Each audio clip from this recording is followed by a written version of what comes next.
हाय students, myself professor Vikas Shukla. आज मैं आपको केमिकल बॉन्डिंग चैप्टर का लेक्चर नंबर 6 पढ़ाने जा रहा हूं। आज के लेक्चर में हम बहुत इम्पॉर्टेंट बातें सीखेंगे और ये इम्पॉर्टेंट बातें क्या है कि किसी भी मॉलिक्यूल का हम लोग स्ट्रक्चर कैसे बनाएंगे, जिसको लेविस स्ट्रक्चर भी कहते हैं, इसके बारे में सीखेंगे। अब इसका इम्पॉर्टेंस क्या है कि आप देख रहे हैं कि ये 8 बातें लिखी हुई हैं। जैसे अगर आपको किसी मॉलिक्यूल का स्ट्रक्चर बनाने आ गया तो आप total number of covalent bond find out कर सकते हैं। उस कोवेलेंट बॉन्ड में टोटल कितने कोवेलेंट बॉन्डेड इलेक्ट्रॉन्स है ये फाइंड आउट कर सकते हैं। उस मॉलिक्यूल में total number of free electrons कितने हैं पूरे मॉलिक्यूल पर ये फाइंड आउट कर सकते हैं। चुटकियों में फॉर्मल चार्ज हम लोग फाइंड आउट कर सकते हैं।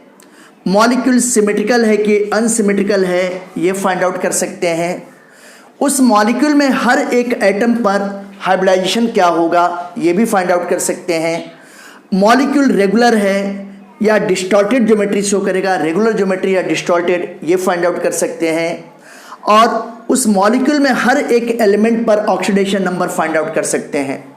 और ये सारी चीज़ें निकालने के फार्मूले हैं, सेपरेट फार्मूले। मैं फार्मूले भी बताऊंगा और आपको ट्रिक भी बताऊंगा। अगर आप कॉम्पिटिटिव एग्जामिनेशन की तैयारी कर रहे हैं, अगर आप नीट की, जेई की, सीटी एग्जाम की तैयारी कर रहे हैं, तो विदिन सेकेंड आपका आंसर कैसे आ जाएगा आप देखोगे। बस आपको सिर्फ एक काम करना होगा कि आपको मॉलिक्यूल का स्ट्रक्चर बनाने आना चाहिए। ठीक है ना? तो आइए पढ़ना शुरू करते हैं आज का लेक्चर। इन 8 बातों को जानने के लिए सबसे पहले हमको कुछ रूल्स, कुछ कंडीशंस को फॉलो करने पड़ेंगे। और ये कंडीशंस स्ट्रिक्ट कंडीशन है, ये आपको फॉलो करना है। तो क्या जो तो इसके कंडीशंस हैं, इसके क्या रूल्स हैं ये देखते हैं और इनको फिर हम लोग डिफरेंट एग्जाम्पल से समझेंगे कि किस तरीके से ये सारी बातें फाइंड आउट किया जाए। तो अगर हम लोग सबसे पहले जो था रूल्स की बात करते हैं कि इनके रूल्स क्या हैं ये सारी बातें निकालने के लिए, तो सबसे इंपॉर्टेंट बात कि ये केवल कोवैलेंट मॉलिक्यूल्स के लिए अप्लाई होता है। कोवैलेंट मॉलिक्यूल्स का मतलब क्या हुआ कि जिसमें कोवैलेंट बॉन्ड है, और मैंने आपको बताया है कि कोऑर्डिनेट बॉन्ड कोवैलेंट बॉन्ड का ही भाई है, यानी कि कोऑर्डिनेट बॉन्ड वाले मॉलिक्यूल्स के लिए भी ये अप्लाई होगा। तो कोवैलेंट और कोऑर्डिनेट बॉन्ड हो, आयनिक बॉन्ड नहीं होना चाहिए। यह सबसे पहला इंपॉर्टेंट कंडीशन है, सबसे पहला इंपॉर्टेंट रूल है। कहने का मतलब क्या हुआ कि अगर मान लीजिए कि कोई ऐसा मॉलिक्यूल है जिसमें फर्स्ट ग्रुप या सेकेंड ग्रुप के कोई एलिमेंट हैं, क्योंकि ये हमेशा आयनिक बॉन्ड बनाते हैं, तो उसको आपको आयोनाइज करके अलग कर देना है। जैसे मैं अगर एग्जांपल के तौर पे कहूँ कि मान लीजिए कि सोडियम सल्फेट है, Na2SO4 है, तो जब तक सोडियम इसके साथ जुड़ा हुआ है, सोडियम सल्फेट के साथ आयनिक कंपाउंड बना रहा है, तो इस सोडियम को आपको आयोनाइज करके अलग कर देना है। और ये देखिए सल्फेट अलग हो गया, ये सल्फेट के लिए अप्लाई होगा, सोडियम को अलग कर देना है। जैसे मान लीजिए कि KMnO4 है, ये पोटेशियम परमैंगनेट है, और पोटेशियम परमैंगनेट है तो यहाँ पे जब तक पोटेशियम जुड़ा हुआ है तब तक ये आयनिक कंपाउंड है। तो इस पोटेशियम को जब अलग कर देंगे तो K+ और ये देखिए ये MnO4- हो गया, तो ये परमैंगनेट आयन के लिए अप्लाई होता है ना? पोटेशियम को अलग करना ही पड़ेगा, क्योंकि जब तक पोटेशियम रहेगा तब तक ये आयनिक कंपाउंड है। जैसे सपोज कीजिए कि K2Cr2O7 है, पोटेशियम डाइक्रोमेट है, तो ये पोटेशियम एल्कली मेटल है। इस एल्कली मेटल को अलग करना जरूरी है। जब इसको आयोनाइज कर देंगे तो 2K+ होगा और Cr2O7 2- हो जाएगा, डाइक्रोमेट आयन होगा। तो इस कंडीशन में डाइक्रोमेट आयन के लिए ये अप्लाई होगा। जैसे अगर मान लीजिए कि मैग्नीशियम कार्बोनेट है, MgCO3 है, अब ये जब तक मैग्नीशियम कार्बोनेट के साथ जुड़ा हुआ ये आयनिक कंपाउंड है, तो फिर ऐसी कंडीशन में ये कोवैलेंट नहीं है। तो इस मैग्नीशियम को आयोनाइज करके अलग कर देना है। ये देखिए ये Mg++ हो जाएगा और ये CO3- हो जाएगा। ऐसे आपको करना पड़ेगा। तो पहले इंपॉर्टेंट कंडीशन ये हो गई। दूसरी इंपॉर्टेंट कंडीशन ये है कि जहां तक कोशिश हो ऑक्टेट रूल फॉलो होना चाहिए। Octet rule must be followed. ये देखिए octet rules must be followed.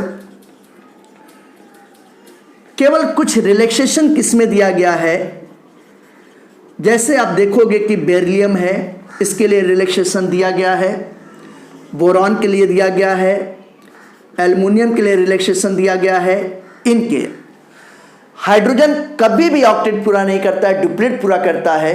तो अगर हाइड्रोजन किसी भी मॉलिक्यूल में, कोवेलेंट मॉलिक्यूल में है, तो उसको अलग कर देना है। जैसे कैसे करना है, अगर मान लीजिए कि ये H3PO4 है, इसमें हाइड्रोजन है, आप देख रहे हो, तो इस हाइड्रोजन को अलग करना पड़ेगा। ये 3H+ हो गया और ये PO4 3- हो गया फॉस्फेट आयन, तो फॉस्फेट आयन पर अप्लाई होगा, आपको हाइड्रोजन को अलग करना ही पड़ेगा।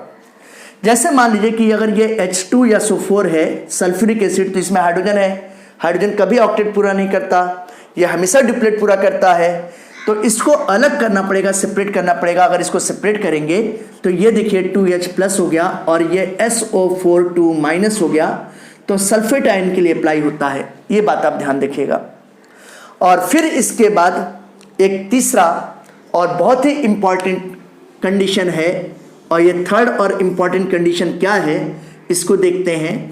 जैसे कोऑर्डिनेट बॉन्ड है, कोऑर्डिनेट बॉन्ड जिसको डेटिव बॉन्ड भी कहते हैं, कोऑर्डिनेट बॉन्ड को सिंबल एरो के साइन से रिप्रेजेंट करते हैं, मैंने आपको पहले पढ़ाया हुआ है। तो ये जो कोऑर्डिनेट बॉन्ड है, इसको जहां तक हो सके इसको सिंगल बॉन्ड के फॉर्म में ट्रीट किया जाता है, जरूरत पड़ने पे इसको डबल बॉन्ड मान सकते हैं। तो coordinate bond generally treated as a single covalent bond, इसको सिंगल कोवेलेंट बॉन्ड के फॉर्म में लिया जाए, ठीक है ना, और जरूरत पड़ने पर इसको डबल कोवेलेंट बॉन्ड भी मान सकते हैं। एंड अकॉर्डिंग टू नीड, जरूरत पड़ने पर it is suppose to be double covalent bond. जरूरत पड़ने पर इसको डबल कोवेलेंट बॉन्ड भी माना जा सकता है, इस बात को भी आप ध्यान दीजिएगा, भूलिएगा मत। तो ये 3 रूल्स हैं, ये तीनों रूल्स आपको फॉलो करना है। अब मैं एग्जांपल्स लेता हूं डिफरेंट टाइप के, और उन एग्जांपल से हम लोग देखेंगे कि कैसे कोई चीज़ निकाल सकते हैं, कैसे कर सकते हैं। आइए देखते हैं। सबसे पहले हम लोग एक मॉलिक्यूल लेते हैं, मैं एग्जांपल नंबर फर्स्ट ले रहा हूं, और ये एग्जांपल नंबर फर्स्ट क्या है, जैसे सोडियम सल्फेट है, सोडियम सल्फेट। देखिए मैं एग्जांपल नंबर फर्स्ट लेने जा रहा हूं, और ये एग्जांपल नंबर फर्स्ट है सोडियम सल्फेट Na2SO4। जब तक सोडियम सल्फेट के साथ जुड़ा हुआ है तो ये आयनिक कंपाउंड हुआ, तो इसको पहले कोवेलेंट कंपाउंड के फॉर्म में कन्वर्ट करना है, कोवेलेंट फॉर्म में कन्वर्ट करना है। तो अगर कोवेलेंट फॉर्म में कन्वर्ट करना है तो ये Na2SO4 को आयोनाइज करेंगे, तो यहाँ पे क्या बनेगा, 2Na+ बन जाएगा, और क्या बनेगा, सल्फेट आयन बन जाएगा। अब जब सल्फेट आयन बन गया तो ऐसी कंडीशन में ये किसके लिए अप्लाई होगा, सल्फेट आयन के लिए अप्लाई होगा। सोडियम अलग हो गया। अब आइए देखिए इसका स्ट्रक्चर बनाते हैं। स्ट्रक्चर बनाते समय आपको रूल्स को फॉलो करना होगा, ऑक्टेट रूल को फॉलो करना होगा। ये देखिए यहाँ पे सल्फर हो गया, सल्फर के आउटर मोस्ट शेल में कितने इलेक्ट्रॉन्स होते हैं, 6 होते हैं। ये 1 2 2 4 2 6 हो गया। यहाँ पे 4 ऑक्सीजन है, 4 ऑक्सीजन में 2 ऑक्सीजन एटम पे एक एक निगेटिव चार्ज है। निगेटिव चार्ज मॉलिक्यूल के उस एटम पे होता है जिसके इलेक्ट्रोनेगेटिविटी अधिक होती है। तो ये ऑक्सीजन है और इस ऑक्सीजन पे एक निगेटिव चार्ज हो गया, और ये एक ऑक्सीजन है, इस पर एक निगेटिव चार्ज हो गया। जिस ऑक्सीजन पे निगेटिव चार्ज होता है उसके आउटर मोस्ट शेल में कितने इलेक्ट्रॉन हो जाते हैं, 7 हो जाते हैं। 6 से 1 इलेक्ट्रॉन बढ़ गया। अब यहां पे मैं दिखाऊं तो इसके इलेक्ट्रॉन को डॉट से दिखा रहा हूं, 2 2 4 2 6 1 7। यहां पे देखिए ये 2 2 4 2 6 और एक साथ हो गया। ये देखो, अब अगर मैं यहाँ पे कोवेलेंट बॉन्ड दिखाऊं तो देखिए कोवेलेंट बॉन्ड कैसे दिखा सकते हैं। ये देखिए, ये इस तरीके से मैंने दिखाया, इसी तरीके से देखिए ये इस तरीके से मैंने दिखाया। 2 2 4 2 6 2 8, इसका ऑक्टेट पूरा हो गया। इस ऑक्सीजन का भी ऑक्टेट पूरा हो गया। अब ये सल्फर क्या करेगा, ये सल्फर जो था इन सबके साथ जो था ऐसे बॉन्ड बना रहा है, तो 2 2 4 2 6 2 8 हो गया इसका भी। अब यहाँ पे 2 ऑक्सीजन और हैं, ये दोनों ऑक्सीजन न्यूट्रल ऑक्सीजन एटम है। ये देखिए दिखाई दे रहा है आपको, इस ऑक्सीजन पे 2 2 4 2 6 है और इस ऑक्सीजन पे भी 2 2 4 2 6 है। सल्फर थर्ड पीरियड का एलिमेंट है, इसमें वैकेंट डी ऑर्बिटल प्रेजेंट है। ये 8 से ज़्यादा इलेक्ट्रॉन रख सकता है, लेकिन मैंने आपको क्या बोला कि जहां तक कोशिश हो स्ट्रिक्टली ऑक्टेट रूल को फॉलो करना है, जहां तक कोशिश हो। तो ये देखिए, ये ऑक्टेट रूल को फॉलो करेगा। ये अपना एक लोन पे इलेक्ट्रॉन कोऑर्डिनेट बॉन्ड से ऑक्सीजन को दे देगा और एक लोन पे इलेक्ट्रॉन कोऑर्डिनेट बॉन्ड से ऑक्सीजन को दे देगा। ये कोऑर्डिनेट बॉन्ड बना। अब अगर इसी मॉलिक्यूल को मैं दिखाना चाहूँ तो कैसे दिखा सकता हूँ, देखिए ध्यान से समझिएगा। ये सल्फर हो गया, ये ऑक्सीजन नेगेटिव चार्ज वाला, ये ऑक्सीजन एटम नेगेटिव चार्ज वाला, यहाँ पर एक ऑक्सीजन एटम, यहाँ पर एक ऑक्सीजन एटम, इसको कोऑर्डिनेट बॉन्ड से, इसको भी कोऑर्डिनेट बॉन्ड से मिला। अब इस ऑक्सीजन पे देखते हैं तो 6 इलेक्ट्रॉन है। आइए देखते हैं, 2 इलेक्ट्रॉन 2 4 इलेक्ट्रॉन 2 6 इलेक्ट्रॉन। इस पर देखें तो 2 इलेक्ट्रॉन 2 4 इलेक्ट्रॉन 2 6 इलेक्ट्रॉन हो गया। इस पर देखते हैं तो 2 इलेक्ट्रॉन 2 4 इलेक्ट्रॉन 2 6 इलेक्ट्रॉन हो गया। और यहाँ पर भी देखें तो 2 इलेक्ट्रॉन 2 4 इलेक्ट्रॉन 2 6 इलेक्ट्रॉन हो गया। ये दिखाई दे रहा है आपको, है ना। इस तरीके से जो तो बन गया कि सल्फर के साथ 2 कोवेलेंट बॉन्ड और 2 कोऑर्डिनेट बॉन्ड जुड़े हुए हैं और सब जो था फ्री इलेक्ट्रॉन्स वगैरह हम लोगों ने देख लिया। इस तरीके से स्ट्रक्चर बन गया। अब अगर मैं एक एक बात जो था निकालना चाहूँ तो पहले मैं फॉर्मूले से निकाल के आपको बताता हूँ। जैसे मुझे निकालना है total number of covalent bond. मैंने आपको बोला है कि कोऑर्डिनेट बॉन्ड कोवेलेंट बॉन्ड का ही सगा भाई है और जनरली कोऑर्डिनेट बॉन्ड को as a single bond treat करना है, लेकिन जरूरत पड़ेगी तो डबल बॉन्ड मान सकते हैं। ये कॉन्सेप्ट आप याद रखिएगा केमिस्ट्री का। तो यहां पर क्या फॉर्मूला होगा, यहां पे formula total number of electrons on molecule या species according to the octet rule. ये देखिएगा, यहां पे total number of electrons on molecule या species according to octet rule। octet rule के अकॉर्डिंग जो तक कितने होंगे, ये देखिए, ये बातें ध्यान दीजिएगा। माइनस रियलिटी में उस मॉलिक्यूल पर, उस स्पीसीज पर, उस आयन पर कितने इलेक्ट्रॉन प्रेजेंट है, माइनस ट्रू नंबर या एक्चुअल नंबर जो तक कह दे बेटा, actual number of electrons present on molecule और स्पीसीज। ये बातें ध्यान रखिएगा। ये हो गया, डिवाइडेड बाय 2 करना है, डिवाइडेड बाय 2 ये फॉर्मूला है। देखिए क्या, total number of electrons on molecule और species according to the octet rule divided by actual number of electrons present on molecule और स्पीसीज डिवाइडेड बाय 2। अगर हम लोग यहाँ पे सल्फेट की बात करते हैं तो इस सल्फेट पे आप देखो कि टोटल कितने एटम्स हैं। टोटल यहाँ पे आप देखो तो एक सल्फर के और 4 ऑक्सीजन के कितने हो गए, 5 हो गए। तो टोटल यहाँ पे 5 एटम्स हैं बेटा। ये देखिए टोटल कितने हैं बेटा, 5 एटम्स हैं। तो अब यहाँ पे मैं जब फॉर्मूला अप्लाई करता हूँ तो ये जो 5 एटम्स हैं तो 5 हो गया और हर एक एटम पे ऑक्टेट रूल के अकॉर्डिंग 8 इलेक्ट्रॉन होने चाहिए। तो 5 × 8 इलेक्ट्रॉन्स माइनस रियलिटी में कितने इलेक्ट्रॉन्स प्रेजेंट हैं, इस बात को समझें। सल्फर के आउटर मोस्ट शेल में कितने इलेक्ट्रॉन्स होते हैं, 6 इलेक्ट्रॉन हो गए, प्लस 4 ऑक्सीजन एटम है, हर एक ऑक्सीजन के आउटर मोस्ट शेल में कितने इलेक्ट्रॉन होते हैं, 6 होते हैं।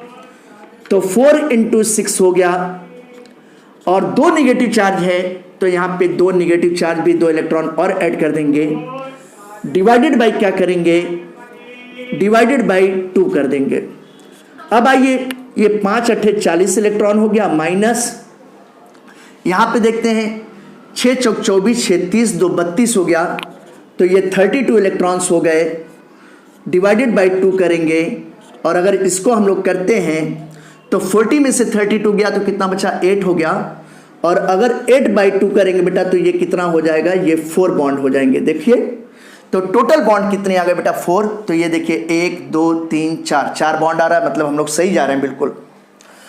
अब दूसरी बात जो निकालनी है वो total number of bonded electrons निकालनी है।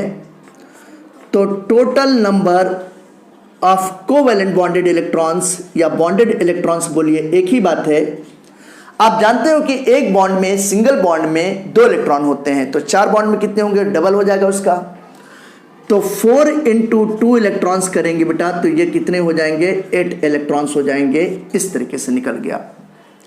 फिर इसी तरीके से अगर हम लोग फाइंड आउट करते हैं total number of free electrons on molecule, तो ये देखो बेटा, अगर total number of free electrons molecule पे निकालते हैं तो total number of free electrons कैसे निकलेगा। अब ये देखिए यहां पर पूरे जो तक कितने इलेक्ट्रॉन्स हैं, 32 इलेक्ट्रॉन्स हैं, और 32 इलेक्ट्रॉन्स में से 8 इलेक्ट्रॉन बॉन्डेड हैं। तो ये देखिए आपको क्या देखना है कि ये 32 इलेक्ट्रॉन्स मॉलिक्यूल पे हैं जिसमें से 8 इलेक्ट्रॉन जो तब बॉन्डेड हैं।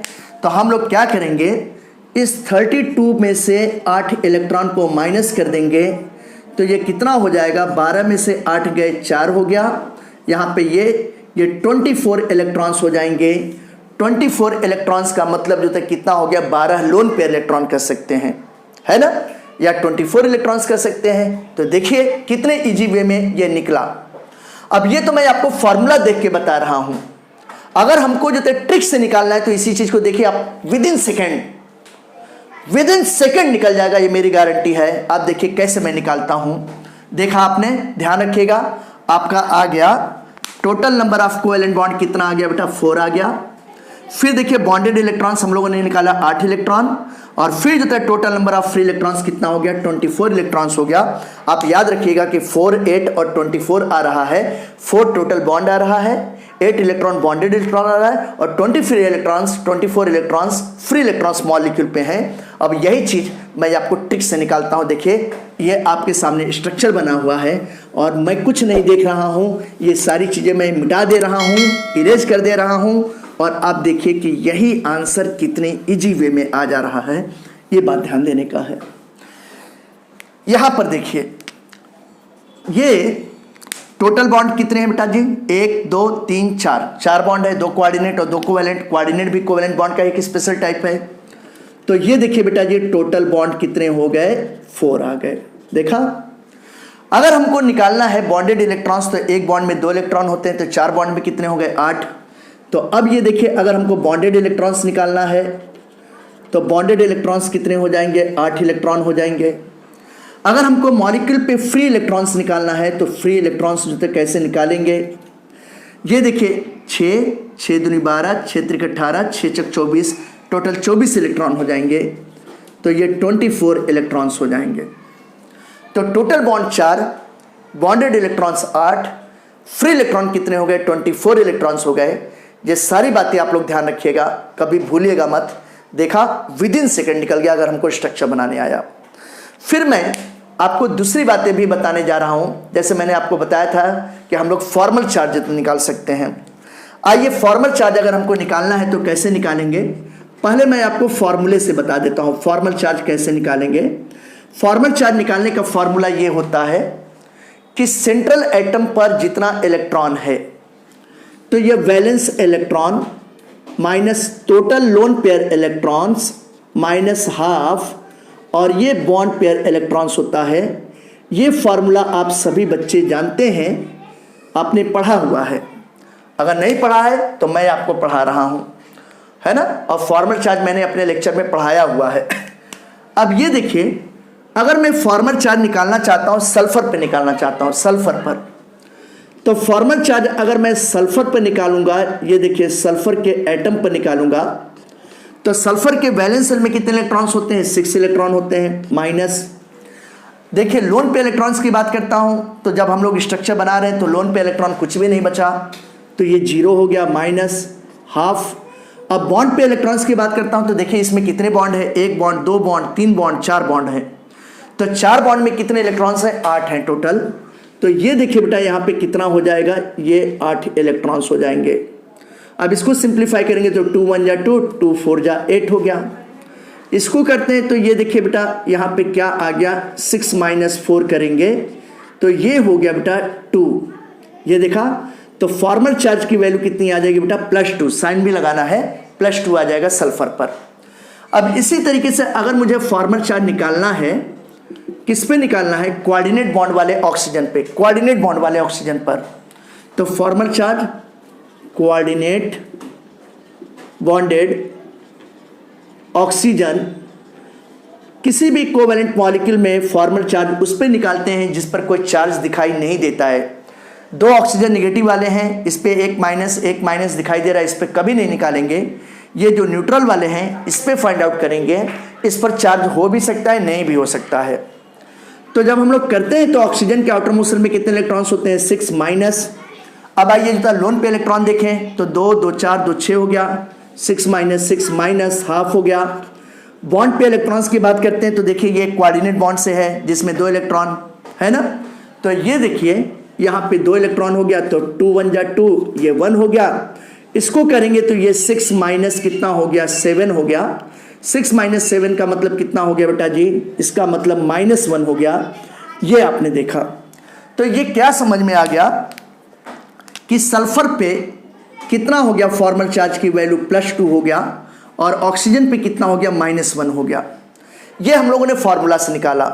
अब ट्रिक क्या कहता है, ये मैं आपको ट्रिक बता रहा हूँ, देखिएगा ध्यान से समझिएगा, मैं आपको ट्रिक्स बता रहा हूँ ये सब चीज़ें। अब मुझे ट्रिक जो था फॉर्मल चार्ज का बताना है, तो फॉर्मल चार्ज का क्या ट्रिक है? कोई भी एलिमेंट जितने कोऑर्डिनेट बॉन्ड से किसी दूसरे एलिमेंट को इलेक्ट्रॉन देगा उतना ही उस पर पार्शियल पॉजिटिव चार्ज होगा। जैसे ये सल्फर है बेटा जी, तो सल्फर अगर आप देखो तो 2 कोऑर्डिनेट बॉन्ड से जो था 2 ऑक्सीजन एटम को दे रहा है, तो इस पर पार्शियली आप देखो तो 2 पॉजिटिव चार्ज है। ऑक्सीजन का हर एक एटम जो था ले रहा है 1 इलेक्ट्रॉन, तो इस पर पार्शियली नेगेटिव चार्ज, इस पर पार्शियली नेगेटिव चार्ज। तो ये इसका क्या हो जाएगा? इसका फॉर्मल चार्ज, इस पर पार्शियली 2 पॉजिटिव है तो इसका सल्फर का +2 हो जाएगा, और ये ऑक्सीजन जिस पे पार्शियली 1 नेगेटिव चार्ज है तो इसका कितना हो जाएगा बेटा? -1, और इसका भी कितना हो जाएगा बेटा? बस इसका भी अगर आप देखोगे तो -1 होगा। तो देखिए यही सेम रिजल्ट आया है ना। ये देखिए ऑक्सीजन का कोऑर्डिनेट बॉन्ड वाले ऑक्सीजन का -1 और सल्फर का कितना आया है? +2 आया है। आपने देखा तुरंत ट्रिक से जो था विदिन सेकेंड निकलता। मैंने बोला था ना कि ट्रिक से जो था सीधे सीधे क्या निकल जाएगा बेटा? +2 सल्फर का, और जो कोऑर्डिनेट बॉन्ड वाले ऑक्सीजन है बेटा उसका कितना होगा? -1। ये फॉर्मल चार्ज की वैल्यू निकल गई। अब इसके बाद हम लोग देखते हैं कि ये मॉलिक्यूल सिमेट्रिकल है कि अनसिमेट्रिकल है। इस बात को अब मैं मिटा रहा हूं यहाँ पे। सिमेट्रिकल है कि मॉलिक्यूल अनसिमेट्रिकल है, ये बातें हम लोग कैसे देखेंगे?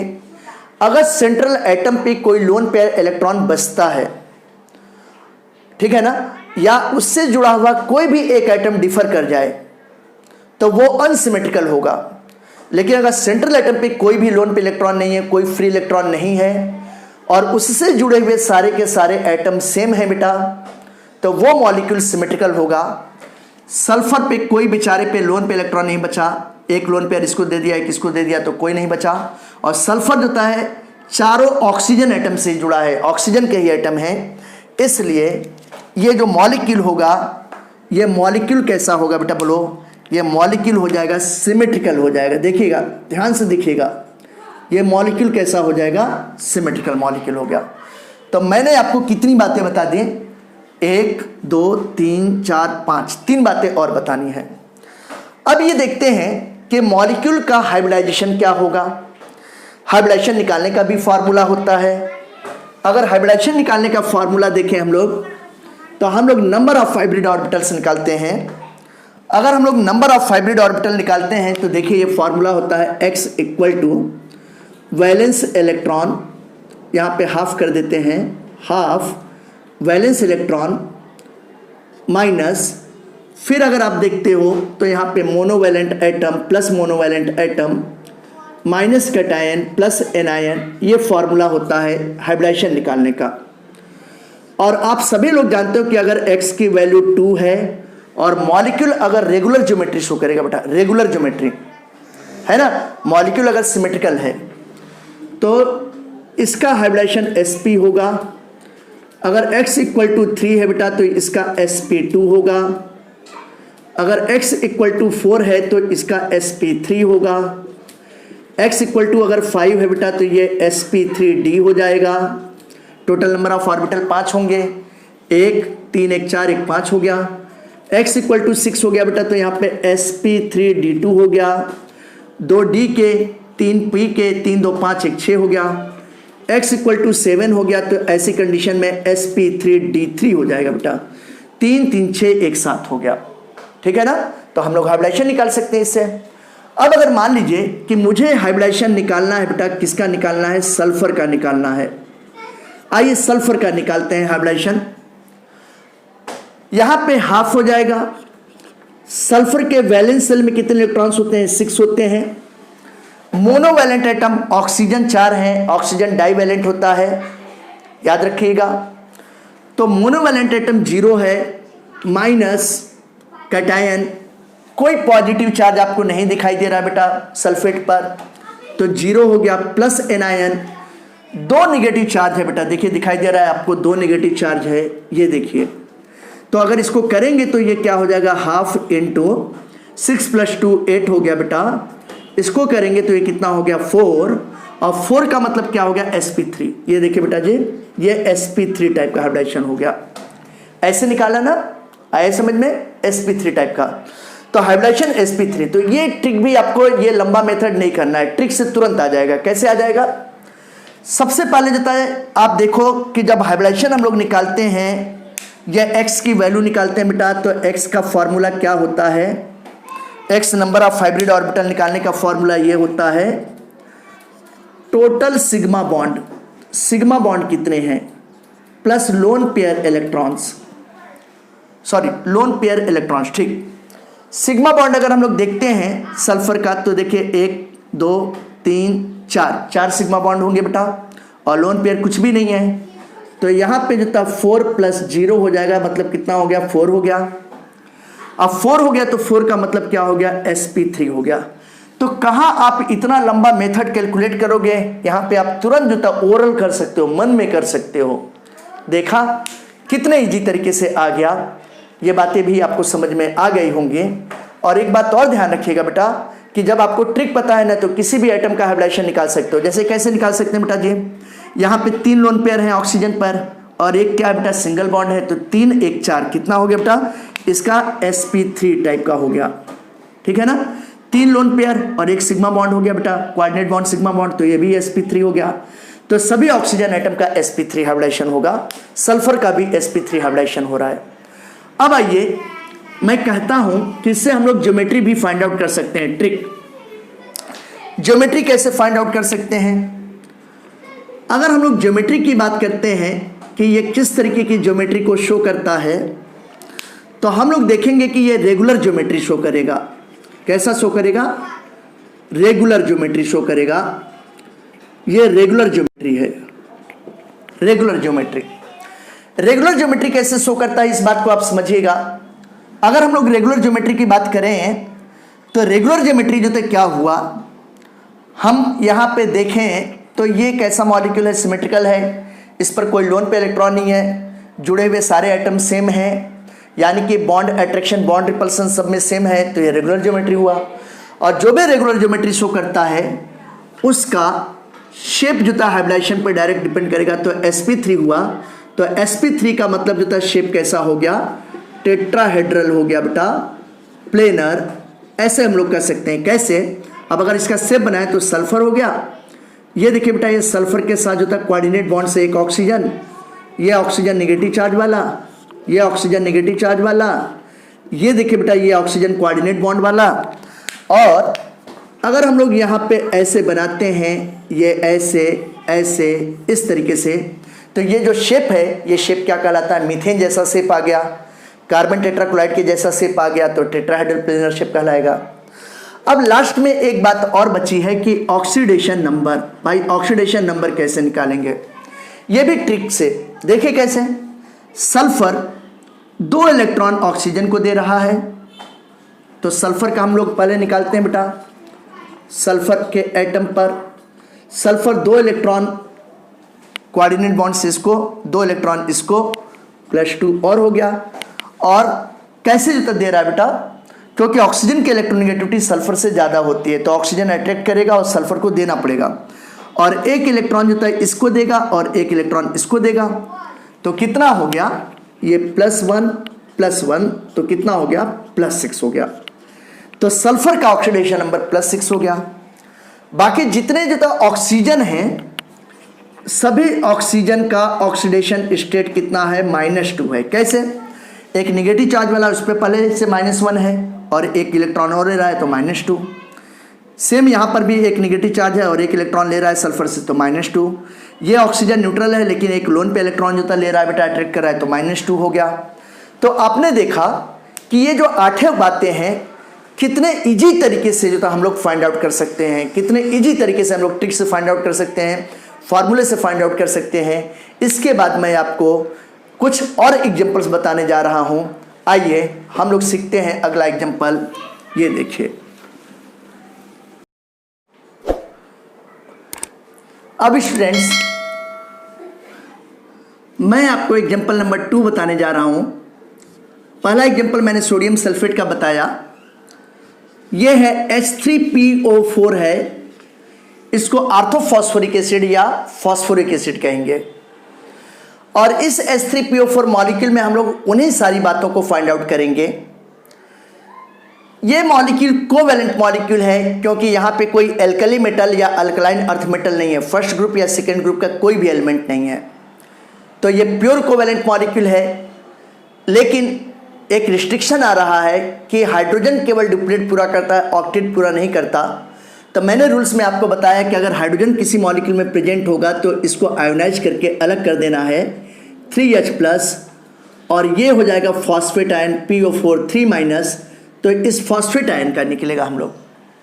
अब आइए देखिए इसका स्ट्रक्चर बनाते हैं। पहले तो मैं आपको बॉन्डिंग समझाता हूँ। देखिए ये फॉस्फोरस है।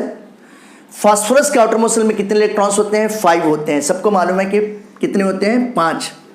तो ये देखिए ये 1, ये 2, ये 3 और यहाँ पर जो था अगर आप देखते हो तो यहाँ पर 2 इलेक्ट्रॉन और हो गया, 5 हो गया।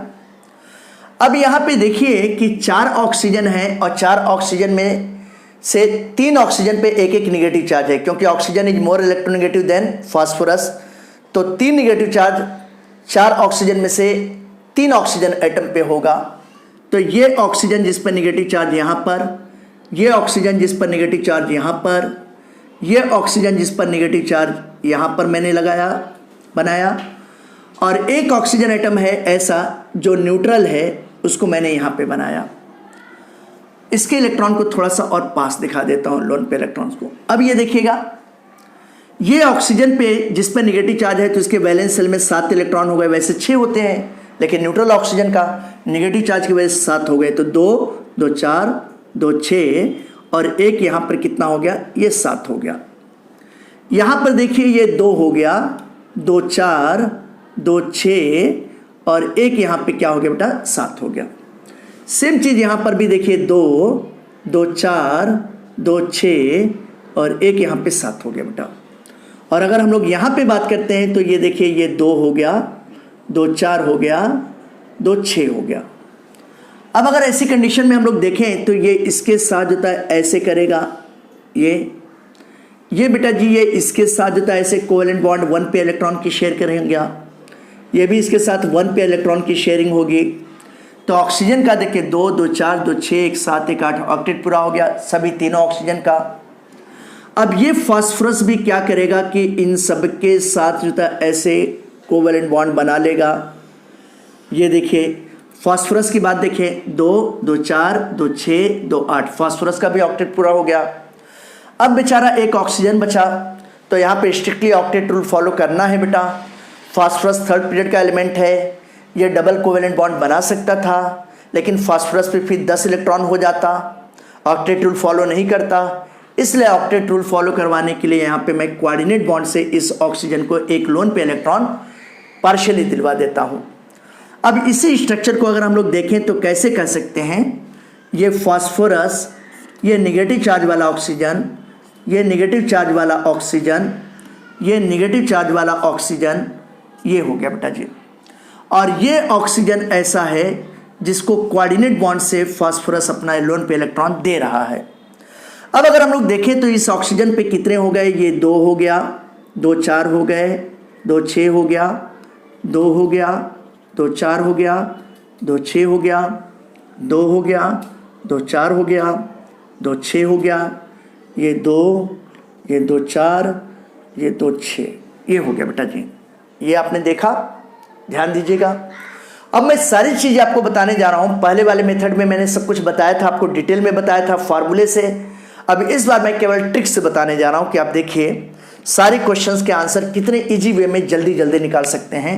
तो मैं आपको यहाँ पे केवल ट्रिक्स बताने जा रहा हूँ बेटा, कैसे फाइंड आउट कर सकते हैं। पहले वाले एग्जाम्पल में मैंने सारे फार्मूले भी बताए थे, बिल्कुल उसी तरीके से फार्मूले यहाँ भी अप्लाई आप कर सकते हो। जैसे पहले ट्रिक्स की बात करते हैं बेटा, तो सबसे पहले जो था total number of covalent bond की बात करें, ये देखिए total number of covalent bond की बात करते हैं। तो total number of covalent bond कितने होंगे, देखिए 1 2 3 और एक कोऑर्डिनेट बॉन्ड 4 हो गए। तो total number of covalent bond कितना हो गया, 4 हो गया। Coordinate bond is also special type of covalent bond. फिर इसी तरीके से अगर हमको निकालना है बॉन्डेड इलेक्ट्रॉन्स निकालना है तो निकाल सकते हैं, फ्री इलेक्ट्रॉन्स निकाल सकते हैं, फॉर्मर चार्ज निकाल सकते हैं, मॉलिक्यूल सिमेट्रिकल है कि अनसिमेट्रिकल निकाल सकते हैं। मॉलिक्यूल का हाइब्रिडाइजेशन क्या होगा, है ना, रेगुलर ज्योमेट्री शो करेगा या डिस्टॉर्टेड ज्योमेट्री शो करेगा। और हम लोग क्या निकाल सकते हैं, फिर ऑक्सीडेशन नंबर 1 2 3 4 5 6 7 8 हो गया। अब ये देखिए total number of bonded electrons देखते हैं। Total number of bonded electrons की बात करते हैं तो यहाँ पे टोटल 4 बॉन्ड है और इस 4 के साथ हर एक में 2 इलेक्ट्रॉन है, तो यहाँ पे कितने हो जाएंगे, 8 इलेक्ट्रॉन हो जाएंगे। अगर यहाँ पे हम लोग देखें total number of free electrons की बात करते हैं बेटा, फ्री इलेक्ट्रॉन्स मॉलिक्यूल पर, तो मॉलिक्यूल्स पे फ्री इलेक्ट्रॉन कितने होंगे, 6 6 दूनी 12 6 त्रिक 18 6 चौक 24। तो यहाँ पर देखिए 24 इलेक्ट्रॉन्स, या इसी को हम लोग कह सकते हैं 12 लोन पे इलेक्ट्रॉन कह सकते हैं। अब आ जाइए, अगर मुझे फॉर्मल चार्ज की बात करना है तो ये फास्फोरस कोऑर्डिनेट बॉन्ड से ऑक्सीजन को दे रहा इलेक्ट्रॉन, एक ही कोऑर्डिनेट बॉन्ड है। तो ऐसी कंडीशन में अगर हम लोग फॉर्मल चार्ज शॉर्ट में FC कह रहा हूँ, तो फास्फोरस का कितना हो जाएगा, +1 हो जाएगा। और जो कोऑर्डिनेट बॉन्ड वाला ऑक्सीजन है उस पर कितना होगा, -1। अगर मैं इस ऑक्सीजन की बात करता हूं और कौन से ऑक्सीजन के, जो कोऑर्डिनेट बॉन्डेड है, जो कोऑर्डिनेट बॉन्ड से बंधा हुआ है, कोऑर्डिनेट बॉन्डेड, तो ये कितना हो जाएगा बेटा, ये -1 हो जाएगा। ध्यान दीजिएगा। और बाकी तीनों ऑक्सीजन पे एक एक नेगेटिव चार्ज है, तो -1 -1 -1 सब पे हो जाएगा बेटा जी। फिर आइए देखते हैं कि मॉलिक्यूल सिमेट्रिकल है कि अनसिमेट्रिकल है। देखिए अब मॉलिक्यूल सिमेट्रिकल है कि अनसिमेट्रिकल कैसे पता चलेगा, मैंने बोला कि अगर सेंट्रल एटम पर कोई लोन पे इलेक्ट्रॉन है या उससे जुड़े हुए कोई भी एक एटम डिफर कर जाए या एक से अधिक एटम डिफर कर जाए तो मॉलिक्यूल अनसिमेट्रिकल होगा। लेकिन सेंट्रल एटम पे कोई लोन पे इलेक्ट्रॉन नहीं है, इससे जुड़े हुए सभी चारों ऑक्सीजन के ही एटम हैं, यानी कि bond interaction, bond attraction, bond repulsion सब सेम है बेटा। तो इसलिए ये मॉलिक्यूल कैसा है, ये मॉलिक्यूल बेटा सिमेट्रिकल मॉलिक्यूल हो गया बेटा, ये सिमेट्रिकल मॉलिक्यूल है। अब जब सिमेट्रिकल मॉलिक्यूल है तो जो सिमेट्रिकल मॉलिक्यूल होता है वो रेगुलर ज्योमेट्री भी शो करता है। लेकिन पहले मैं आपको हाइब्रिडाइजेशन बता दूं। अगर हम लोग यहाँ पे नंबर ऑफ हाइब्रिड ऑर्बिटल देखते हैं तो total number of sigma bond plus lone पे इलेक्ट्रॉन। तो अगर यहाँ पे देखें बेटा जी, देखिए तो यहाँ पे total number of sigma bond 1 2 3 4 और फास्फोरस पे कोई लोन पे इलेक्ट्रॉन नहीं है, तो ये देखिए 4 सिग्मा बॉन्ड हो गया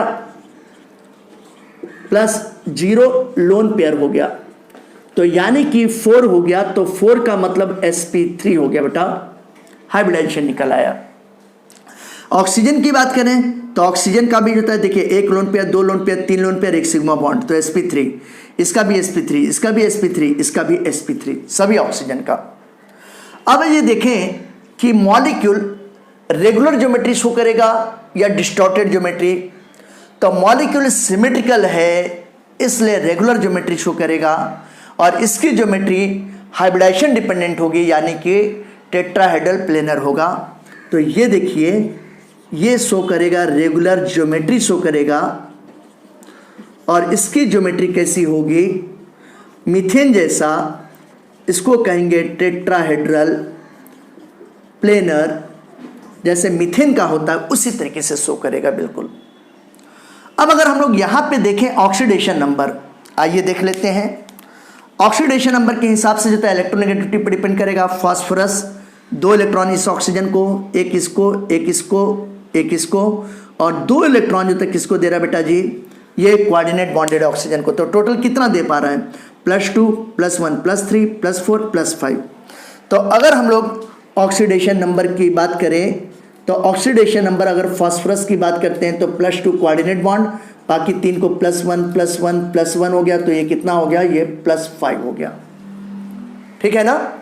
और अगर जो कोऑर्डिनेट बॉन्ड वाला ऑक्सीजन है उसका देखें तो -2, इस पर एक नेगेटिव चार्ज पहले से एक इलेक्ट्रॉन और ले रहा है -2, एक नेगेटिव चार्ज है, एक इलेक्ट्रॉन और ले रहा है -2। तो जितने भी ऑक्सीजन हैं, चाहे कोऑर्डिनेट बॉन्ड वाला हो चाहे कोवेलेंट बॉन्डेड वाला हो, सबका ऑक्सीडेशन नंबर -2 और फास्फोरस का +5 आ रहा है। ये आपने देखा कि कितने इजी तरीके से मैंने सारी बातें आपको समझाते हुए निकाला।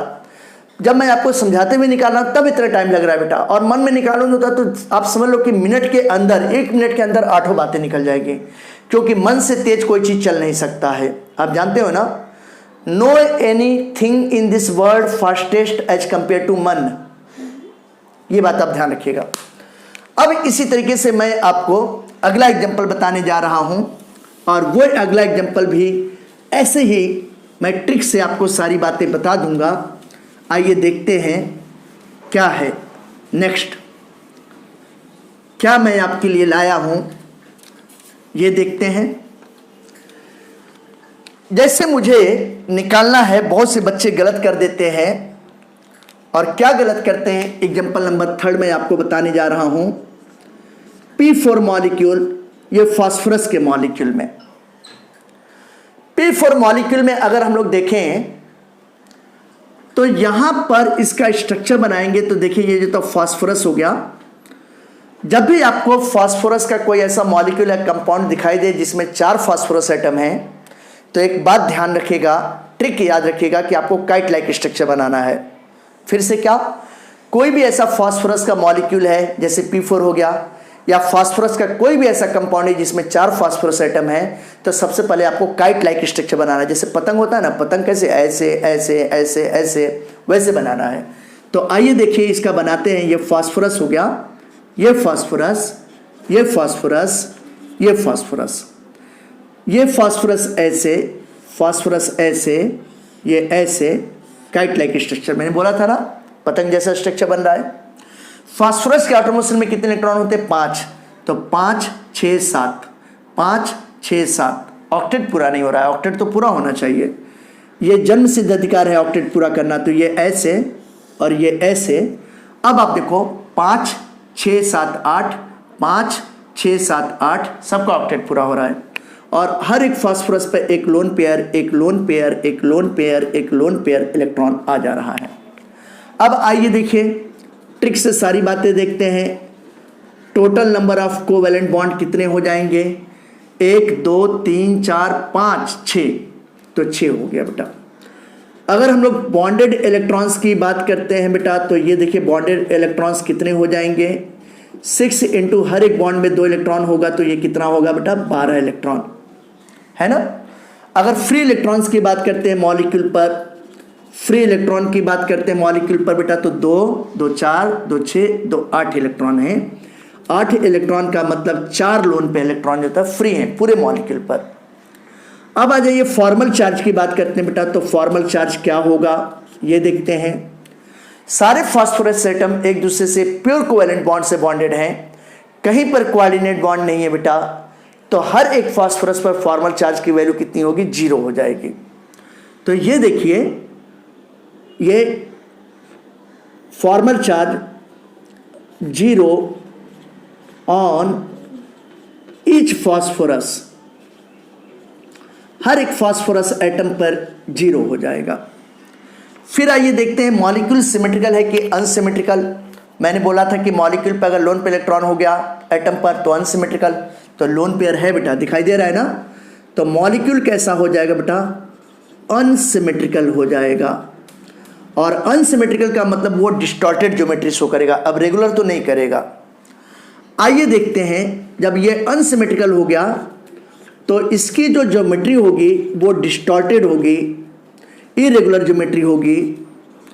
और डिस्टॉर्टेड का मतलब जो था छितरा हुआ होता है, छितरा हुआ। अब अगर इसके हाइब्रिडाइजेशन की बात करते हैं बेटा, तो यहाँ पे फास्फोरस का अगर हाइब्रिडाइजेशन देखें, नंबर ऑफ हाइब्रिड ऑर्बिटल, तो मैंने बोला था कि total number of sigma bond plus lone pair electron, तो 1 2 3 और एक लोन पेयर, तो 3 सिग्मा बॉन्ड हो गया प्लस एक लोन पेयर हो गया, तो टोटल 4 हो गया। तो 4 का मतलब जो था sp3 टाइप का हो गया। सभी पर यही कंडीशन है, 3 सिग्मा बॉन्ड और एक लोन पेयर, 4 हो गया, तो sp3। अगर हम लोग यहाँ पे ज्योमेट्री की बात करते हैं, तो मैंने आपको बताया था कि ज्योमेट्री डिस्टॉर्टेड है। ये देखिए बेटा, ज्योमेट्री डिस्टॉर्टेड है, और अगर डिस्टॉर्टेड ज्योमेट्री है तो हाइब्रिडाइजेशन के बेस पे प्रोडक्ट नहीं कर सकते हैं। और जब प्रोडक्ट नहीं कर सकते हैं तो कैसे करेंगे बेटा? तो फिर इसका जनरल फार्मूला निकालना पड़ेगा। सेंट्रल एटम फास्फोरस ए हो गया, इससे 3 बॉन्ड है, Ab3 हो गया बेटा, 3 सिग्मा बॉन्ड, एक लोन पेयर है बेटा, Ab3L हो गया। अब ये सोचो कि Ab3L किसका होता है? अमोनिया का। अमोनिया में नाइट्रोजन एटम 1 हो गया, 3 हाइड्रोजन सिग्मा बॉन्ड से हो गए बेटा, और एक लोन पे इलेक्ट्रॉन होते हैं नाइट्रोजन पर। तो अमोनिया का शेप कैसा होता है? Trigonal pyramidal. तो इसका शेप कैसा हो जाएगा? ये देखिए, ट्राइगोनल पिरामिडल शेप हो जाएगा। ये देखिए मेरे प्यारे बच्चों, ट्राइगोनल पिरामिडल शेप हो गया। देखा ना बेटा जी, कितने इजी तरीके से निकल गया, बहुत इजी तरीके से निकल गया। ये देखा, 1 2 3 4 5 6 7 है ना। और ये डिस्टॉर्टेड ज्योमेट्री मैंने बताया था। ये 8 बातें जो था आपको मैंने बता दिया, ये बातें आपको समझ में आ गया होगा। ऑक्सीडेशन नंबर 1 बचा हुआ है। ऑक्सीडेशन नंबर मैंने बताया कि ऑक्सीडेशन नंबर हमेशा 2 एलिमेंट के बीच में इलेक्ट्रोनेगेटिविटी डिफरेंस पे डिपेंड करता है, कोऑर्डिनेट बॉन्ड पे भी डिपेंड करता है। ये फास्फोरस सभी फास्फोरस से प्योर कोवेलेंट बॉन्ड से जुड़ा है बेटा, कहीं कोऑर्डिनेट बॉन्ड नहीं है, कोई दूसरे तरीके का एलिमेंट नहीं है बेटा, कोई इलेक्ट्रोनेगेटिविटी डिफरेंस नहीं है बेटू। तो ऐसी कंडीशन में ऑक्सीडेशन नंबर 0 होगा ऑन ईच फास्फोरस। हर एक फास्फोरस पे ऑक्सीडेशन नंबर क्या होगा बेटा? 0 हो जाएगा।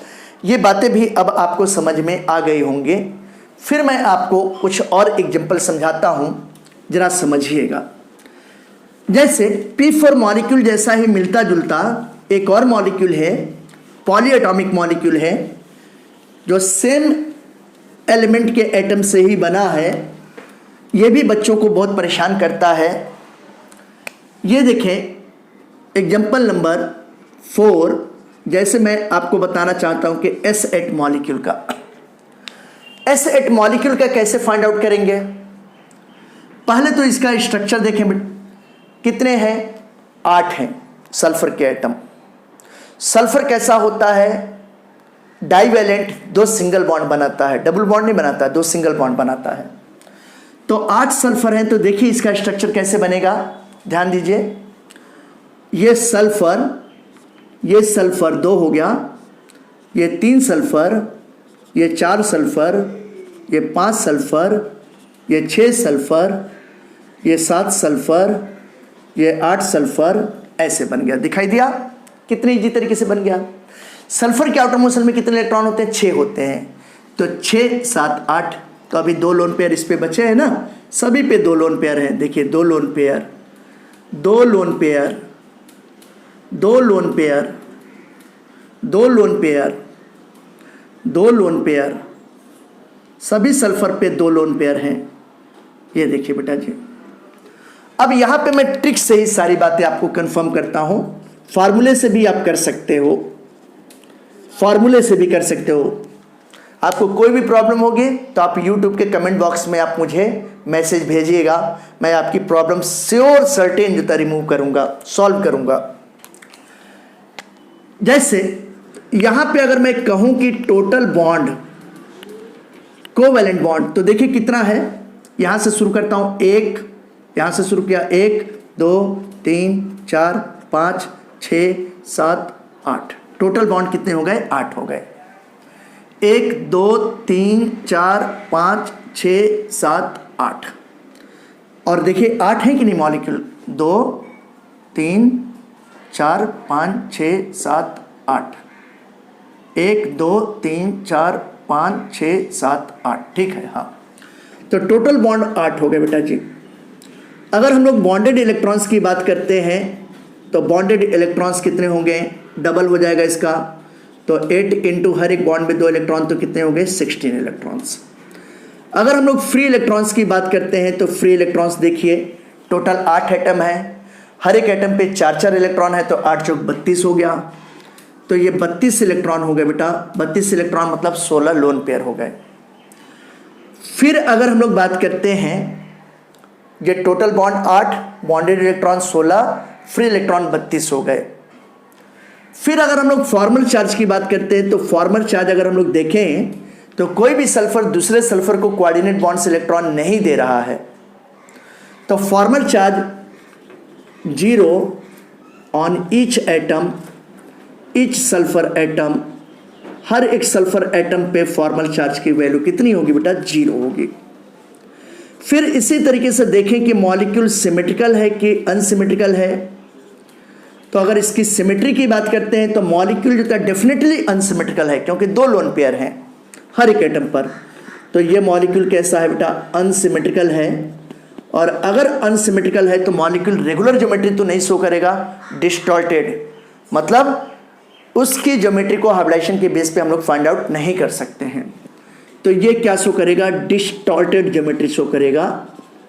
It will show distorted geometry, ये डिस्टॉर्टेड ज्योमेट्री शो करेगा। सिमेट्री की बात अगर हम लोग देखते हैं यहां पर, तो यहां पे नंबर ऑफ हाइब्रिड ऑर्बिटल की बात करते हैं, एक्स की। तो नंबर ऑफ हाइब्रिड ऑर्बिटल किस पे डिपेंड करता है? सिग्मा बॉन्ड पे डिपेंड करता है ना? किस पे डिपेंड करेगा? सिग्मा बॉन्ड पे डिपेंड करेगा और लोन पेयर पर। तो यहां पे 2 एटम्स के बीच में, किसी भी 2 एटम के बीच में देख लेते हैं, तो देखिए 1 सिग्मा बॉन्ड, 2 सिग्मा बॉन्ड और 2 लोन पेयर हैं। तो 2 सिग्मा बॉन्ड हो गया प्लस 2 लोन पेयर हो गए, तो 4 हो गया। तो 4 का मतलब sp3 हो गया। अगर हम लोग इसके ज्योमेट्री की बात करें तो मैंने पहले ही बोला, हम लोगों ने देखा कि डिस्टॉर्टेड ज्योमेट्री शो करेगा, यानी कि हाइब्रिडेशन के बेस पर तो नहीं निकाल सकते, इसका टेट्राहेड्रल प्लेनर नहीं होगा। तो इसका फॉर्मूला निकालना पड़ेगा। कैसे फॉर्मूला निकलेगा? सेंट्रल एटम कोई भी, किसी को भी मान लो, तो ये देखो बेटा सेंट्रल एटम A हो गया, ये 2 बॉन्ड से जुड़ा है सिग्मा बॉन्ड से, तो AB2, और 2 लोन पेयर है तो AB2L2। अब सोचिए कि ये कैसा होता है बेटा? किसका होता है? वाटर का। वाटर में ऑक्सीजन के साथ 2 हाइड्रोजन सिग्मा बॉन्ड से और ऑक्सीजन पे 2 लोन पेयर पाए जाते हैं, तो 2 lone pair plus 2 sigma bond 4 हुए कि नहीं बेटा? AB2L2 हुआ ना। तो ये वाटर का कैसा शेप होता है? बेंड शेप, वी शेप होता है, इन्वर्टेड वी शेप। तो इसकी ज्योमेट्री क्या होगी? इसका मतलब ये बेंड शेप होगा या वी शेप होगा या इन्वर्टेड वी शेप होगा बेटा। इसी तरीके से अगर मैं ऑक्सीडेशन नंबर की बात करूं तो ऑक्सीडेशन नंबर इसका क्या देखोगे? ध्यान से समझना। ऑक्सीडेशन नंबर की बात करूं तो ये एलिमेंट दूसरे एलिमेंट से, सेम तरीके के एलिमेंट से जुड़ा है। यहाँ पे कोई इलेक्ट्रोनेगेटिविटी डिफरेंस नहीं है। इलेक्ट्रोनेगेटिविटी डिफरेंस जो था सब 0 है बेटा। कोई किसी को कोऑर्डिनेट बॉन्ड से इलेक्ट्रॉन नहीं दे रहा, इलेक्ट्रोनेगेटिविटी डिफरेंस 0 है। तो ऑक्सीडेशन नंबर 0 हो जाएगा बेटा ऑन ईच एटम, हर एक एटम पे ऑक्सीडेशन नंबर 0 हो जाएगा। ये आपने देखा कितने इजी तरीके से मैंने आपको बताया, सब समझाया। इसके बाद मैं आपको कुछ एग्जांपल्स और दे रहा हूँ। ये देखिए, ये बातें भी आपको समझ में आ गई होंगी। आपने देखा कि कितने इजी तरीके से सारी बातें निकल जाती हैं।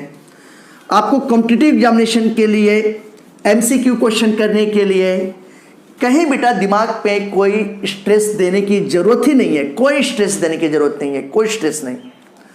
जैसे एग्जाम्पल नंबर 5 में बताता हूँ। ये है P4O10 मॉलिक्यूल। ये कई बार आ चुका है, 11th क्लास में है, 12th क्लास में है, नीट में आया हुआ है, जेई में, सीटी एग्जाम में, हर एक मेडिकल इंजीनियरिंग एग्जाम्स में आ चुका है P4O10 मॉलिक्यूल के बारे में। इस P4O10 मॉलिक्यूल का आपको स्ट्रक्चर याद रखना पड़ेगा बेटा। ये देखिए, ये फास्फोरस है। मैंने क्या बोला था कि जब भी फास्फोरस का कोई ऐसा मॉलिक्यूल या कंपाउंड आता है जिसमें 4 फास्फोरस एटम हैं, तो आपको काइट लाइक स्ट्रक्चर बनाना है। तो आइए इसका स्ट्रक्चर बनाते हैं, थोड़ा सा स्पेस लेके। ये फास्फोरस, ये फास्फोरस, ये फास्फोरस, ये फास्फोरस। 10 ऑक्सीजन है, एक ऑक्सीजन इसके बीच में, एक ऑक्सीजन इसके बीच में, ये ऑक्सीजन इनके बीच में, ये ऑक्सीजन इसके बीच में बेटा। 4 ऑक्सीजन का हिसाब किताब हो गया। अभी 6 ऑक्सीजन और बचे हैं। एक ऑक्सीजन यहाँ पर और एक ऑक्सीजन देखिए बेटा यहाँ पर। 4 तो 6 ऑक्सीजन हो गया। अभी 4 ऑक्सीजन और बचे हैं। आप जानते हो कि हर एक फास्फोरस पर लोन पे इलेक्ट्रॉन है, क्योंकि फास्फोरस के आउटर मोशन में 5 इलेक्ट्रॉन होते हैं, तो 5 में से 3 तो बॉन्डेड हैं, तो एक लोन पेयर बचा हुआ है सभी पर। तो ये ऑक्सीजन कोऑर्डिनेट बॉन्ड से, फास्फोरस से, एक ऑक्सीजन कोऑर्डिनेट बॉन्ड से, एक ऑक्सीजन कोऑर्डिनेट बॉन्ड से, एक ऑक्सीजन एटम कोऑर्डिनेट बॉन्ड से। ये देखिए शानदार स्ट्रक्चर बन गया। कितना खूबसूरत स्ट्रक्चर है। और इसकी खूबसूरती की वजह से ही इसको कहा जाता है, इस कंपाउंड को फ्लावर ऑफ फॉस्फेट कहते हैं, कॉमन। और ये कई बार पूछा जा चुका है, फ्लावर ऑफ फॉस्फेट। ये फॉस्फेट्स का फ्लावर कहा जाता है, फ्लावर ऑफ फॉस्फेट इसको कहते हैं बेटा जी, फ्लावर ऑफ फॉस्फेट्स कहते हैं। ये बात भूलिएगा मत, फ्लावर ऑफ फॉस्फेट इसको कहते हैं। अब अगर मैं इसके बारे में जो है ट्रिक से सारी बातें आपको बताऊं, तो ये आप देख लीजिए। टोटल नंबर ऑफ बॉन्ड या covalent bond, coordinate bond is also special type covalent bond, उसको भी उसमें इंक्लूड करेंगे। तो अगर मैं टोटल बॉन्ड की बात करूं तो टोटल बॉन्ड इसमें 16 है, 16 है। मुझे याद है पढ़ाते पढ़ाते। अब आइए आपको दिखा देता हूं कैसे। 1 2 3 4 5 6 7 8 9 10 11 12 13 14 15 16। टोटल बॉन्ड कितने होंगे बेटा जी, बोलिए? 16, 16 बॉन्ड। तो ये 16 बॉन्ड हो गए बेटा। अगर मैं यहाँ पे बॉन्डेड इलेक्ट्रॉन्स की बात करता हूँ कि बॉन्डेड इलेक्ट्रॉन्स कितने हैं, तो हर एक बॉन्ड में 2 इलेक्ट्रॉन। तो यहाँ पे देखिए 2 × 16, सॉरी 2 इलेक्ट्रॉन्स, और 16 बॉन्ड में तो कितने हो गए बेटा? 32 इलेक्ट्रॉन हो गए। अब अगर मैं यहाँ पे फ्री, अब आप देखिए मैंने बॉन्डेड इलेक्ट्रॉन बताया 32। इसके बाद अगर हम लोग फ्री इलेक्ट्रॉन्स की बात करते हैं कि इस पूरे मॉलिक्यूल पर कितने फ्री इलेक्ट्रॉन्स हैं, तो फ्री इलेक्ट्रॉन्स देखिए, जो कोऑर्डिनेट बॉन्ड वाला ऑक्सीजन है हर एक पे 6 हैं। 2 2 4 2 6, 2 2 4 2 6, 6 यहाँ भी, 6 यहाँ भी हैं। तो ये 4 एटम हैं। तो 4 ऑक्सीजन एटम पे जो थे कितने हो गए? 6, मतलब 24 इलेक्ट्रॉन ये हो गए।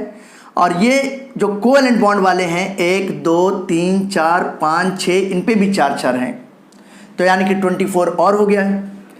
तो 24 इलेक्ट्रॉन प्लस 24 इलेक्ट्रॉन्स, ये कितने हो गए? टोटल 48 इलेक्ट्रॉन्स, यानी कि 12 लोन पेयर। अब यहाँ पे एक बात ध्यान रखने की जरूरत है कि फास्फोरस पर तो कोई लोन पे इलेक्ट्रॉन बचा ही नहीं, क्योंकि फास्फोरस का हर एक एटम जिस पे लोन पेयर बचा था कोऑर्डिनेट बॉन्ड से इलेक्ट्रॉन अपना दे दिया। किसको? ऑक्सीजन को दे दिया। ये देखिए ऑक्सीजन को दे दिया। अब इसी तरीके से अगर हम लोग बात करते हैं कि फॉर्मल चार्ज की बात करें, तो फॉर्मल चार्ज आइए निकालते हैं। अगर फास्फोरस देखें तो फास्फोरस का हर एक एटम कोऑर्डिनेट बॉन्ड से ऑक्सीजन को दे रहा है, एक कोऑर्डिनेट बॉन्ड से। तो फास्फोरस के रिस्पेक्ट में फॉर्मल चार्ज की वैल्यू +1 हुआ, और वो ऑक्सीजन जो कि कोऑर्डिनेट बॉन्ड से बॉन्डेड है, कोऑर्डिनेट बॉन्डेड है, उस ऑक्सीजन पे कितना हो गया? -1 हो गया। बाकी जो कोवैलेंट बॉन्ड वाला ऑक्सीजन है सब पे 0 होगा। ये सबको मालूम है, मैंने बताया हुआ है कि फॉर्मल चार्ज हमेशा उस एटम पे निकालते हैं जिस पर कोई चार्ज दिखाई नहीं देता, जिस पे कोई चार्ज होता है उस पे हम लोग फाइंड आउट करते ही नहीं है। तो ये हो गया। और अगर मैं यहाँ पे उस ऑक्सीजन की बात करता हूँ जो कोवैलेंट बॉन्ड से बॉन्डेड है, कोवैलेंट बॉन्डेड है, तो उस ऑक्सीजन पे फॉर्मल चार्ज की वैल्यू 0 हो जाएगी, कोई नहीं होगा। ये ध्यान रखिएगा बेटा, कोऑर्डिनेट बॉन्ड वाले पे -1, कोवैलेंट बॉन्ड वाले पे 0। जैसे ये ऑक्सीजन पे 0, इस पे 0, इस पे 0, इस पे 0, इस पे 0, इस पे 0, 6 ऑक्सीजन पे 0 और 4 ऑक्सीजन एटम पे -1। इसके बाद जो था हम लोग देखते हैं कि मॉलिक्यूल जो था सिमेट्रिकल है कि अनसिमेट्रिकल है। मॉलिक्यूल की सिमेट्री की बात करते हैं। तो फास्फोरस के रेस्पेक्ट में देखें तो फास्फोरस में कोई लोन पे इलेक्ट्रॉन नहीं बचा, और ये सब जो था चारों ऑक्सीजन से जुड़ा है, सेम एटम से। तो फास्फोरस के रेस्पेक्ट में इसको हम लोग क्या कहेंगे? सिमेट्रिकल बोलेंगे। इस मॉलिक्यूल में एक से अधिक सेंट्रल एटम है, फास्फोरस भी है और ये ऑक्सीजन, ये ऑक्सीजन, ये ऑक्सीजन, ये ऑक्सीजन। और अगर हम लोग ऑक्सीजन के रिस्पेक्ट में बोलते हैं तो ऑक्सीजन के रिस्पेक्ट में ये कैसा होगा? ऑक्सीजन के रिस्पेक्ट में अनसिमेट्रिकल, क्योंकि ऑक्सीजन पे 2 लोन पेयर है ना, आया समझ में? हालांकि दोनों फास्फोरस से जुड़े हैं, एटम तो सेम है लेकिन 2 लोन पेयर हो गया। तो ऑक्सीजन के रिस्पेक्ट में ये कैसा होगा बेटा? अनसिमेट्रिकल होगा। तो यहीं पर एक बात और समझ में आ रहा है कि फास्फोरस के रिस्पेक्ट में जो ज्योमेट्री होगी रेगुलर ज्योमेट्री, और ऑक्सीजन के रिस्पेक्ट में डिस्टॉर्टेड ज्योमेट्री होगी। अब आइए हम लोग निकालते हैं x मतलब नंबर ऑफ हाइब्रिड ऑर्बिटल। तो अगर फास्फोरस के रिस्पेक्ट में जो था निकालते हैं तो फास्फोरस के लिए कितना होगा? फास्फोरस के लिए अगर हम लोग देखते हैं तो फास्फोरस 1 लोन पे इलेक्ट्रॉन इसको दे रहा है, 3 जो था ये हो गया। तो टोटल 4 सिग्मा बॉन्ड है, कोई लोन पेयर है ही नहीं। तो ये देखिए 4 सिग्मा बॉन्ड हो गया और 0 लोन पेयर, यानी कि टोटल 4 का मतलब sp3। और ये जो ऑक्सीजन है, अगर इस ऑक्सीजन के रिस्पेक्ट में निकालते हैं तो 2 लोन पेयर और 2 सिग्मा बॉन्ड। तो देखिए 2 sigma bond plus 2 lone pair हो गया, तो ये 4, तो इसका भी sp3 हो गया। अब यहाँ पे अगर हम लोग देखें ज्योमेट्री की बात करते हैं, तो मैंने आपको बोला कि ज्योमेट्री फास्फोरस के रिस्पेक्ट में रेगुलर ज्योमेट्री होगा, हाइब्रिडाइजेशन डिपेंडेंट होगा। यानी कि जहाँ पे फास्फोरस सेंट्रल एटम है उसका जो तक कैसा होगा बेटा? टेट्राहेड्रल प्लेनर होगा।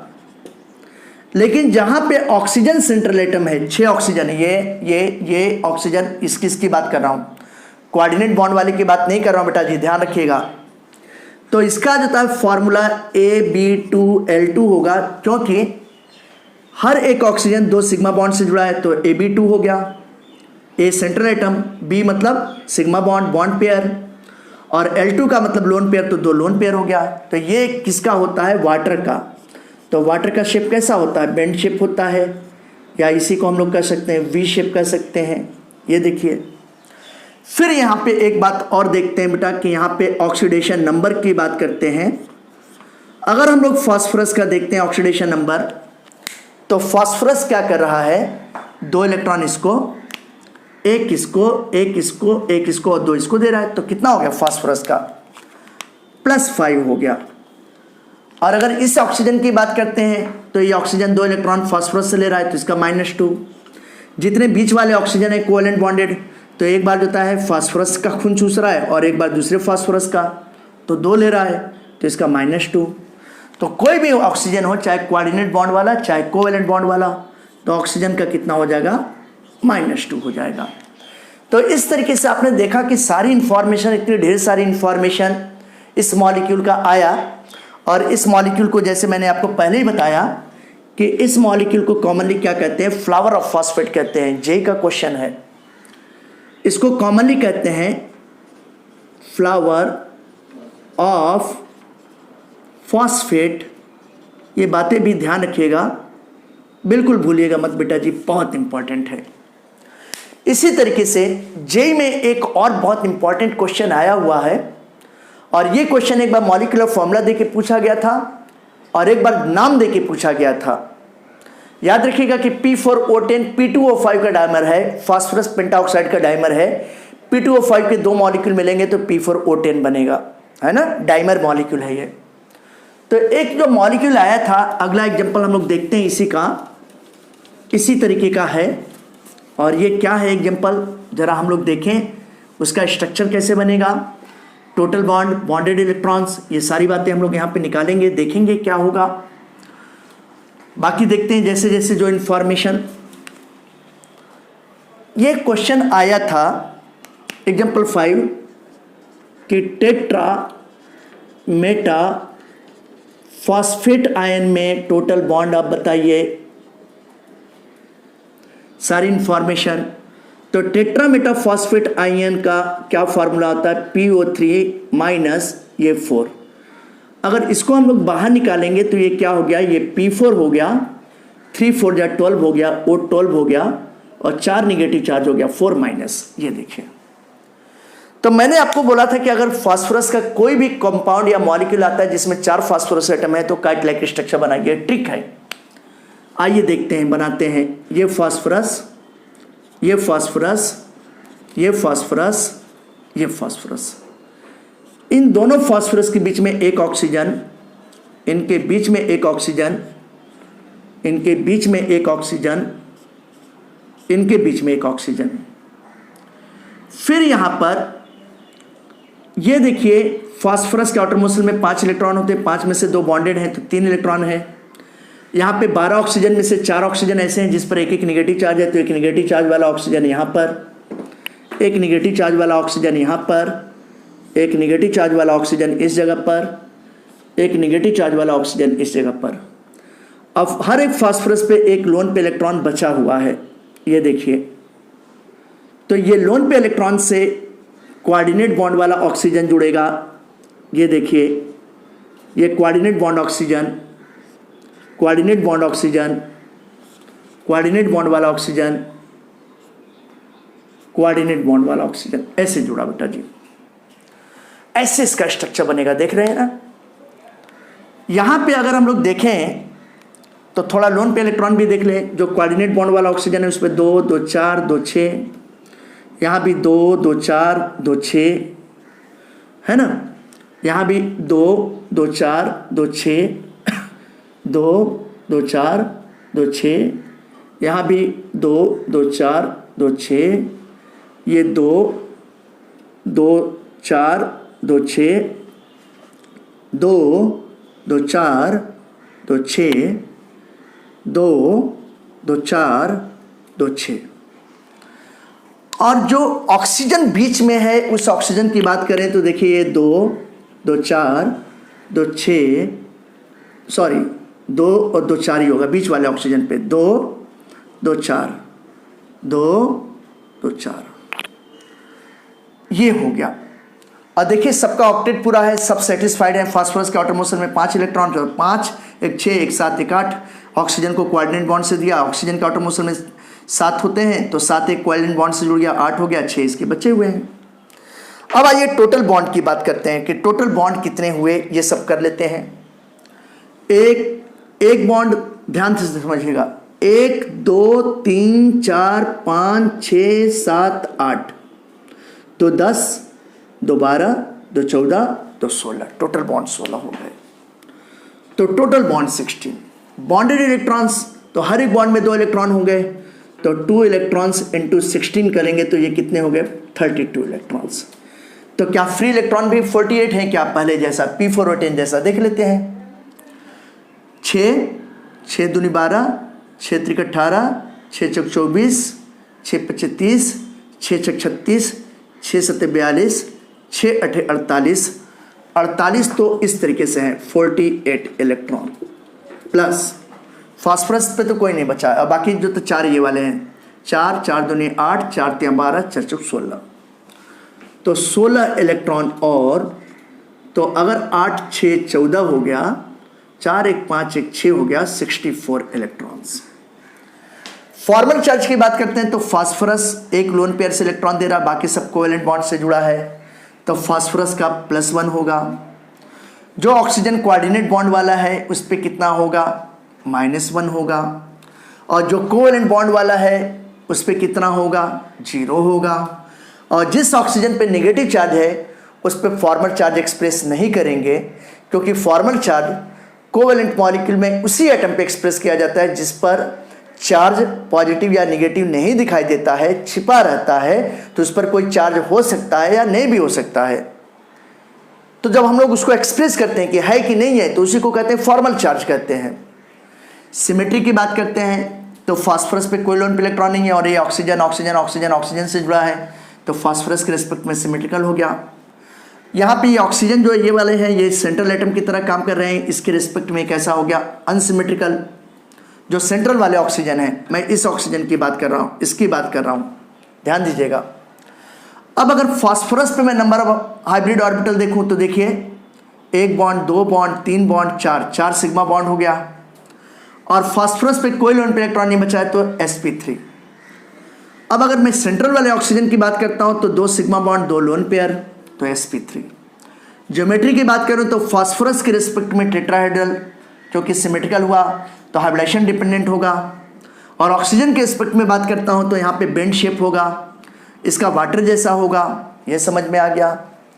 अब आ जाइए, अगर मैं ऑक्सीडेशन नंबर की बात करता हूँ तो ऑक्सीडेशन नंबर फास्फोरस का देखिए, फास्फोरस क्या कर रहा है कि 2 इलेक्ट्रॉन इसको दे रहा है +2, एक इसको देगा +3 +4 +5, तो फास्फोरस का कितना हो गया, +5 हो गया।